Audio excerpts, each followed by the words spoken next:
사건 사고입니다. 도로에 차량 2대가 심하게 파손된 채 멈춰서 있습니다. 어제 부산 사상구에서 음주 차량과 신호위반 차량이 충돌해 한 명이 숨지고 여러 명이 다치는 사고가 발생했는데요. 이 사고의 충격이 얼마나 큰지 승용차의 앞쪽이 완전히 찌그러졌습니다. 부산 사상경찰서 등에 따르면 어제 새벽 사상구 감전동의 한 교차로에서 직진 신호 중 신호를 위반해 좌회전하던 승용차와 직진하던 승용차가 충돌했습니다. 이 사고로 좌회전 차량에 타고 있던 동승자 20대 여성이 숨졌고 사고 차량에 타고 있던 운전자와 동승자 4명이 다쳤는데요. 경찰 조사 결과 직진 차량 운전자는 혈중 알코올 농도가 면허 취소 수준인 만취 상태에서 운전을 한 것으로 나타났습니다.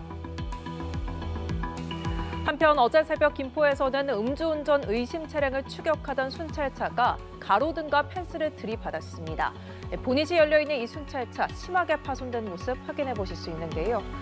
김포경찰서에 따르면 김포시 양촌읍의 도로에서 마산지구대 소속 순찰차 한 대가 가로등과 펜스를 들이받았고 이 사고로 경찰관 3명이 머리 등을 다쳐 인근 병원에서 치료를 받았습니다.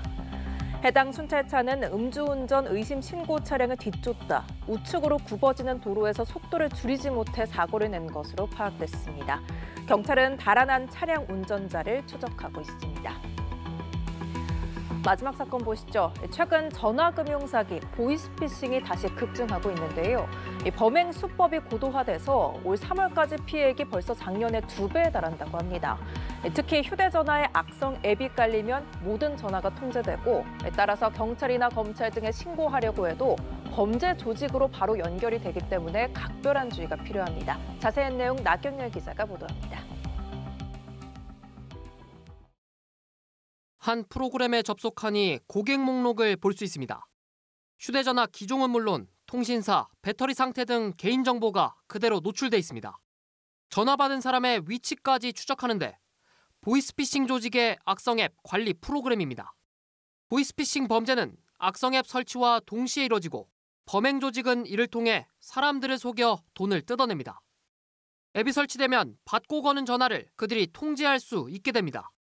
사실 확인을 위해 금감원, 검찰, 경찰에 전화를 걸어도 모두 범죄 조직 번호로만 연결되는 겁니다. 고도화된 범행 수법에 보이스피싱 피해는 점차 커지고 있습니다.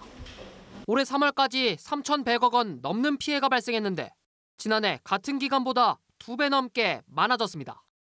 건당 피해액도 2,800만 원대에서 5,300만 원대로 크게 늘었습니다.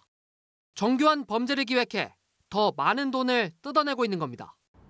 범죄 조직은 고객센터 직원 등을 사칭하며 은행앱 등으로 위장된 악성앱 설치를 유도하는 만큼 메시지로 온 수상한 링크를 눌러선 안 됩니다. 돈을 요구하는 등 이상한 낌새가 보일 땐 다른 사람의 휴대전화로 공공기관에 연락하는 게 좋습니다. 그 전화는 이미 이 범죄 조직에 장악이 되어 있는데 옆에 있는 사람들한테는 얘기 안 하고 자꾸 전화를 걸어서 어딘가에 전화를 걸어서 확인을 하다 보니 더 속게 된다는 거죠. 경찰은 수사, 금융기관이 개인정보나 금전을 요구하는 경우는 절대 없다고 다시 한번 강조했습니다. 연합뉴스 TV 나경일입니다.